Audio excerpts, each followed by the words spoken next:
So I will say a real life story that actually happened in real life. I don't remember the exact moment the plane started going down. There was a kind of fear so sharp it erases everything around it, like your brain just goes blank, as if it's doing you a favor by not letting you fully understand what's happening. I remember a sound, though, not an engine, not screaming, just this deep crack, like the sky itself broke, then falling. Then silence. I woke up, coughing, half buried in the sand, face down in a place I'd never seen before.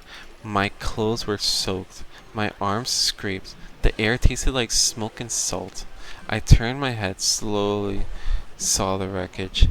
The tail of the plane ripped off and jammed into the trees, the wings half submerged into the ocean, and bodies, still ones. I didn't move at first, just stared at the horizon, wondering if I was alive or dreaming, or if, maybe, this was what death looked like and felt like. But then, instinct kicked in, the kind that doesn't ask for permission, and I forced myself to sit up. The sun was already high. Hours must have passed. I limped towards what was left of the fuselage, not calling out, not yet. I think some part of me was scared to hear silence. Then I heard something.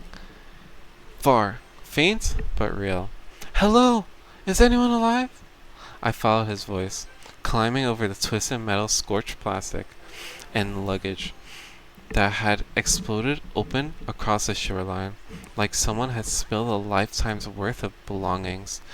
A few feet further, I saw movement. Someone was stuck under the piece of the wing trying to crawl out. Young, let me just arrow him. Young, mid-20s maybe, cargo jacket, bleeding from the temple. He looked up in me with wild eyes and said, "Don't just stand there, help me! God damn it!" He groaned, holding his side, still breathing. "Thanks, man.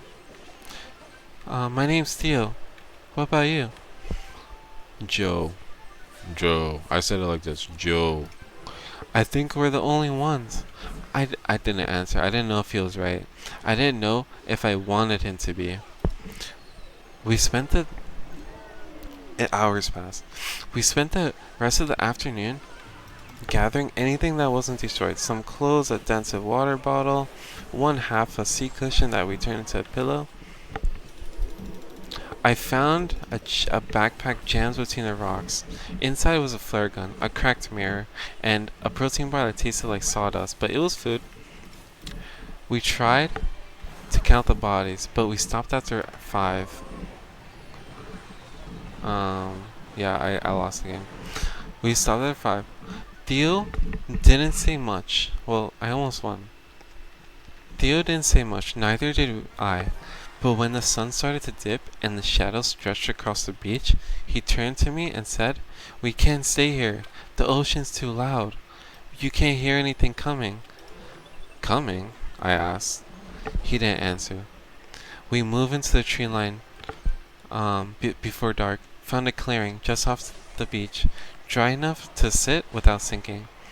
We didn't have a fire, nothing to light it with, so we sat in the dark, listening to the wind through the leaves and the distant crash of water. That's when we heard footsteps, fast, unsteady, close. We both froze. Theo grabbed a broken branch. I picked up a rock. Then someone burst through the bushes. She was covered in mud, panting hard, barefoot, and holding a jagged piece of glass like a knife. When she saw us, she dropped it immediately and raised both hands. I'm not gonna hurt you." She didn't finish. She collapsed in the dirt. We helped her sit up. She was shaking. Her name was Raya. She survived the crash too. On the other side of the wreckage, said she'd been walking for hours trying to find signs of life. She said she saw something in the trees, something watching her. Theo and I looked at each other, didn't say anything, not yet. But that night, the Three of us sat in a triangle, backs to each other. None of us slept. Not really. But somewhere deep in the forest, we heard something move. Not a bird, not the wind, something heavier, something real. That was day 1. True story. And then we woke up. Day 2. We woke up. The forest didn't feel the same in daylight. Sure, it looked beautiful. The kind of green that glowed when the sun hit it right. But underneath that, there was something wrong. The trees were watching, like the silence was too heavy. Like nature was trying to cover something up. We didn't talk about it, we just moved. Theo found a stick and carved notches into the bark every 100 steps so we don't get spun around, he said. Raya collected berries, careful to only touch the ones that she recognized from survival shows. Me? I just tried to breathe. We needed food. Shelter. We need shelter and food. And a way to signal for help. But mostly, we needed answers. That's when we found the carving. It was deep in the bark of a tree, old, jagged, like someone had used a knife or maybe even a rock. 6 symbols arranged in a ring. We didn't recognize the language. Didn't even know if it was a language. Raya ran her fingers over them slowly. Someone else has been here. The air felt colder suddenly. Even though the sun was still up, Theo stepped back and said, "Or someone's still here." We were quiet for a long time after that. We started heading back to the beach just before sunset. That's when we saw him, a man, alone, walking up from the opposite direction. He had no shoes, no backpack, no emotion, just in his face. His shirt was torn at the shoulder. There was something strange about the way he moved, steady, like he wasn't surprised to see us. He stopped a few feet away. "So, you came from the crash?" he said. "Yes." We nodded, too stunned to speak. He looked at each of one of us at a time, then said, "Then you shouldn't be this far inland." We asked him who he was. He said his name was Ash. Then that he survived the crash too, but didn't recognize any of us. Said he must have landed on the far side of the island. And he had been on his own since. There was no cuts on him, no bruises, no dirt. Just calm, like he'd been here longer than he'd let on. He offered to lead us to a safer place to sleep. Said he'd found a cave, dry, sheltered.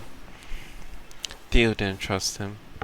I didn't either, but Raya, she looked exhausted, and her ankle had been bothering her since morning, so we had to follow him.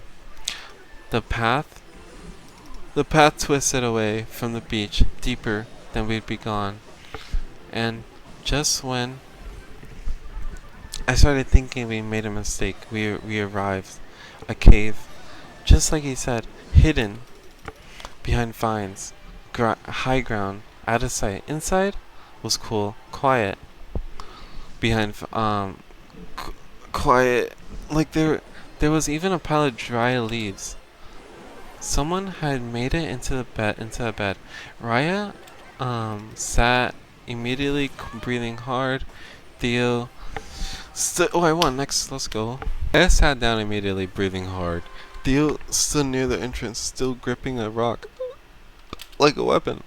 Ash knelt beside a small pile of wood and struck a match.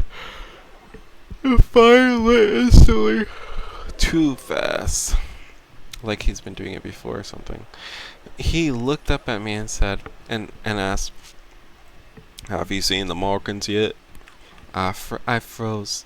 The carvings? I asked. He nodded. "They're warnings," he said.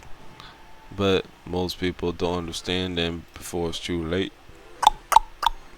He didn't understand what that meant. He just leaned back against the wall of the cave watching the fire, and eventually he asked, Sleep now. Things are different at night.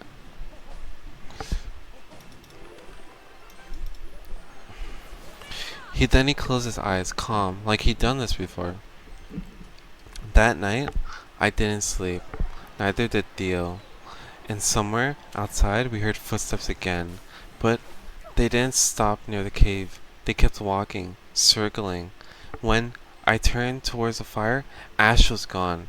Still, just the fire still burning. And a new symbol scratched into the cave wall. It matched the ones on the tree. And under it, in shaky letters, someone had written, "He doesn't sleep. He doesn't sleep." Oh my god.